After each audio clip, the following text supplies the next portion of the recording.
Capacitor பற்றி சொல்கிறேன் உங்களுக்கு. கெப்பாசிட்டரில் பார்த்தீங்கன்னா 2 டைப்பாக வரும். கெப்பாசிட்டரில் வந்து போலரைஸ்டு கெப்பாசிட்டர் இருக்கும், அப்புறம் நான்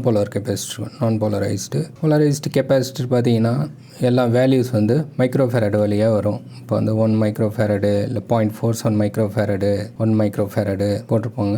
அதே மாதிரி அதில் வோல்டேஜ் இருக்கும். எத்தனை வோல்டேஜுங்கிறது, அந்த கெப்பாசிட்டருடைய வோல்டேஜ் எவ்வளோ அந்த கெப்பாசிட்டர் வந்து சார்ஜை ஹோல்டு பண்ணுங்கிறதுக்கு வோல்டேஜ் ரேட்டிங் வேறு இருக்குது. இப்போ பார்த்தீங்கன்னா இப்போ ஒரு 10 மைக்ரோஃபேரடு ஸ்லாஷு இப்போ ஒரு 25ன்னு வச்சிங்களேன். இந்த கெப்பாசிட்டரில் வந்து மேக்ஸிமம் ஒரு 25 வோல்ட்டுக்குள்ளே தான் கொடுக்கணும் நம்ம இந்த கெப்பாசிட்டரு இந்த இதில் யூஸ் பண்ணும்போது. கெப்பாசிட்டர் பொதுவாக வந்து டீகப்ளிங்க்கும் யூஸ் பண்ணுவாங்க, ஃபில்டராகவும் யூஸ் பண்ணுவாங்க. அதாவது ஒரு லோ பாஸ் ஹை பாஸ் ஃபில்டருக்கு யூஸ் பண்ணுவாங்க, ஃப்ரீக்குவென்சியை பிளாக் பண்ணுறதுக்கு, ஃப்ரீக்குவென்சியை வந்து லிஃப்ட் பண்ணுறதுக்கு, எல்லாத்துக்குமே வந்து கெப்பாசிட்டர் யூஸ் பண்ணுவாங்க. இதில் வந்து அடுத்தது பார்த்திங்கன்னா நான் போலரைஸ்டு கெப்பாசிட்டர் பார்த்திங்கன்னா இப்படி இருக்கும்.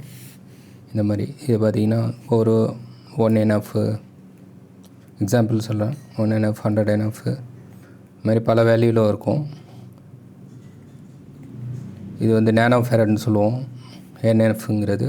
இது வந்து மியூஎஃப்ங்கிறது வந்து மைக்ரோஃபேரடு, நேனோ ஃபேரடு, அப்புறம் பைக்கோ ஃபேரடுன்னு வரும், பிஎஃப்னு மென்ஷன் பண்ணுவோம். இப்போ 1000 PF பார்த்தீங்கன்னா 1000 PFன்னு வரும்.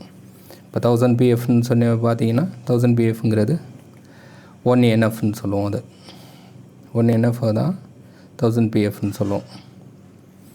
ஏன்னா இது வந்து 102 1000 PFங்கிறது 1 NF ஈக்குவல் டு 1 NF.